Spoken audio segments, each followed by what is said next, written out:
Les maladresses de Catherine par Richard Lesclide. Frédéric avait épousé Catherine, qui était une belle fille, grande et vigoureuse, mais d'une extrême naïveté.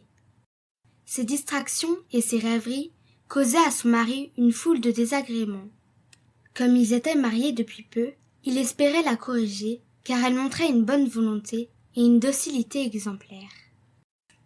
Malheureusement, elle était d'une telle gaucherie qu'avec les meilleures intentions du monde, elle ne faisait que des bêtises. Un jour, Frédéric lui dit en se réveillant « Vous savez, ma chère femme, que je vais travailler au champ aujourd'hui. La journée sera rude et je reviendrai fatigué et de grand appétit. Apprêtez-moi quelques mets bien assaisonnés et joignez-y une pinte de bière fraîche. » « Tout cela n'est pas difficile, répondit-elle. Je sais faire la cuisine et vous pouvez compter que tout sera prêt à votre retour. N'allez pas, ajouta-t-il, chercher midi à 14 heures. Ne vous occupez que de ce que je vous demande. C'est entendu, mon cher mari, vous n'aurez pas à vous plaindre de moi. La journée se passa assez bien. Lorsque Catherine vit baisser le soleil, elle pensa qu'il était temps de préparer le souper. Elle avait en réserve une côtelette qu'elle arrangea et qu'elle mit sur le feu pour la faire griller. Elle s'assit au coin de la cheminée avec une fourchette pour la retourner, ce qu'elle fit fort à propos.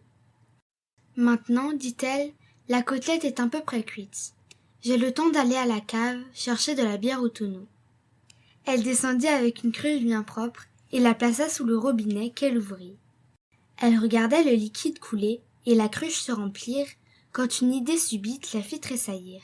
Elle songea qu'elle avait oublié d'enfermer le chat de la maison qui, assis au coin du feu, avait surveillé comme elle la cuisson de la côtelette, peut-être avec un intérêt personnel. Elle remonta les escaliers 4 à 4, mais il était trop tard. Le chat et la côtelette avaient disparu. Catherine tomba sur une chaise, prête à pleurer et maudissant la gourmandise de l'animal. Après réflexion, elle se décida à le poursuivre. Elle courut au grenier et fit 2 fois le tour de la maison, mais elle ne put trouver le voleur. « Il faut se résigner, dit-elle.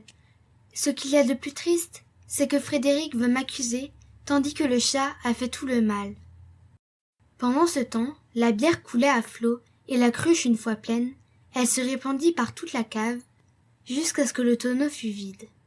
Catherine, en piétinant dans la boue, pensa qu'elle avait oublié de fermer le robinet. « Je ne pouvais pourtant pas laisser le chat avec la côtelette, » se dit-elle pour s'excuser. « Voilà de belles besognes. Que va dire Frédéric en voyant la cave toute mouillée, lui qui aime tant la propreté ?» Elle se souvint alors d'un grand sac de fleurs de farine que son mari avait récemment acheté. « Voilà mon affaire, dit-elle. Quel bonheur que nous ayons cette farine. Elle va me servir à réparer le dégât. Non seulement elle boira la bière perdue, mais elle formera comme un beau tapis, bien plus doux que le sable qu'on met ordinairement dans les caves. » Elle jeta en effet sa farine à poignées sur le sol humide et se réjouit de l'étonnante blancheur du parquet. Quand elle eut fini, elle envoya le sac vide contre la cruche de bière qu'elle renversa du coup. « Ça va avoir du malheur, dit-elle, mais il en restait si peu que ce n'est même pas la peine d'en parler. » Elle en était là, de ses discours, quand Frédéric arriva et lui demanda d'un air de bonne humeur. « Ma femme, qu'y a-t-il à souper ?»« Ah, répondit-elle, vous allez peut-être me gronder, quoique j'ai tout fait pour le mieux. J'ai d'abord fait cuire une côtelette, mais pendant que j'étais allée chercher de la bière, le chat l'a emportée.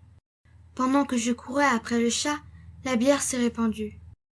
Heureusement que j'ai pu nettoyer la cave et la sécher avec cette farine qui nous embarrassait et que vous aviez achetée dernièrement. »« Ah, s'écria Frédéric, quelle femme habile vous êtes. Pourquoi quittiez-vous la côtelette? Pourquoi ne fermiez-vous pas le robinet?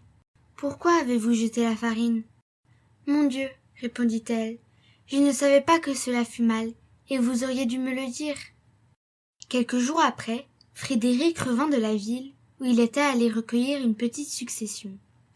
Il jugea inutile de parler à Catherine de leur nouvelle fortune, mais pour éviter une étourderie quelconque de sa part, il lui montra les pièces d'or qu'il rapportait. « Vous voyez ces boutons jaunes, lui dit-il. Je vais les mettre dans une boîte et je les enterrerai dans notre jardin.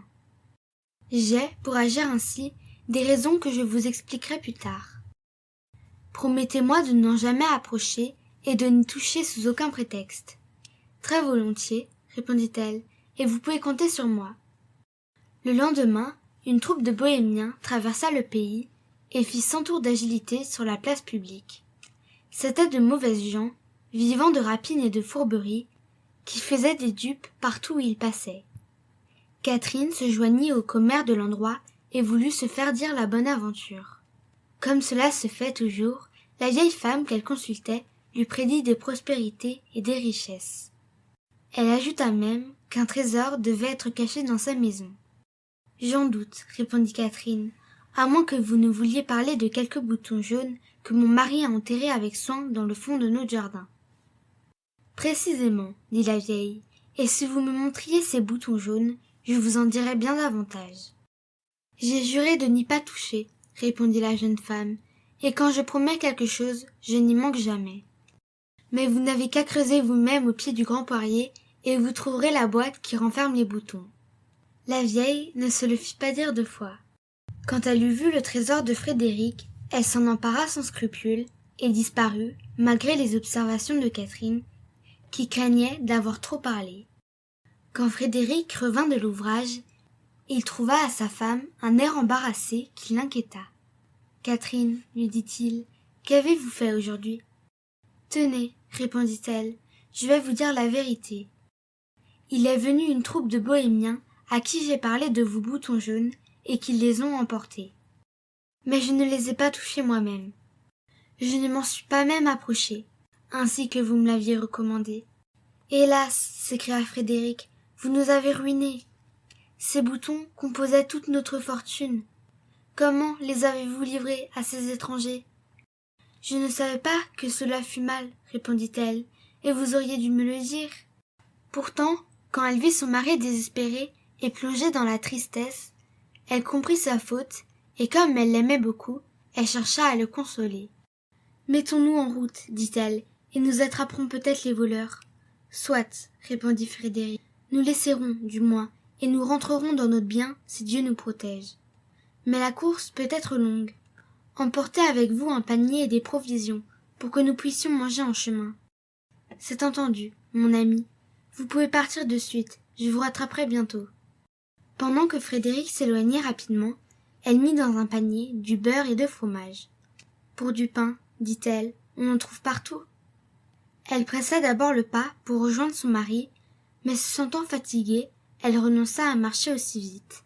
« Je serais bien bête de me presser, dit-elle, car plus je resterai en arrière et plus je me trouverai en avance quand nous reviendrons à la maison. » En cheminant à loisir, elle considérait le paysage et faisait ses réflexions.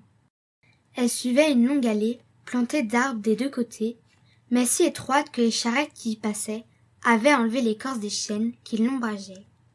Elle s'apitoya sur le sort de ces beaux arbres blessés si cruellement. « J'ai vu, dit-elle, Frédéric graisser les blessures des arbustes qu'il taille dans notre jardin. Il emploie à cela une sorte de terre glaise. Je suis sûre que le beurre frais n'est pas moins salutaire pour les chênes entamés. » Elle se laissa aller aux suggestions de son beau cœur et frotta de beurre les arbres de la route pour guérir le mal que leur avaient fait les roues des charrettes. Pendant qu'elle faisait cette bonne œuvre, son panier qu'elle balançait négligemment laissa choir un de ses fromages. Il roula sur le versant d'un fossé très profond où il disparut. Catherine s'en aperçut un peu tard et chercha vainement où il pouvait être tombé. « Je saurais bien le retrouver, dit-elle. Je n'ai qu'à jeter son camarade, et il prendra sûrement le même chemin, et je les rattraperai tous les 2 à la fois. » Elle lança donc le second fromage en le suivant des yeux. Il roula très rapidement et s'enfonça dans une flaque d'eau bourbeuse. « En vérité, dit-elle, j'ai du malheur aujourd'hui. Voilà nos fromages dans l'eau. Il est inutile que je les repêche, car je ne crois pas que Frédéric aime le fromage mouillé. Nous serons d'ailleurs toujours à temps de revenir les chercher. » En devisant de la sorte, elle poursuivit sa route et finit par rencontrer son mari, qui croyait ne jamais la voir arriver et qui s'était assis pour l'attendre. « Enfin, lui dit-il, je commençais à désespérer de vous. Je meurs de faim. Donnez-moi le panier, je vous prie. » Elle ne sut que répondre et lui montra le panier vide. Frédéric voulut se fâcher, mais elle lui raconta les incidents de sa promenade et chercha à l'attendrir sur le sort des arbres meurtris qu'elle avait si bien beurrés. « Et les fromages ? demanda-t-il. « Ils sont dans le fossé, mon ami. L'eau qui les couvre est si malpropre que j'ai pensé que vous ne vous en soucieriez pas.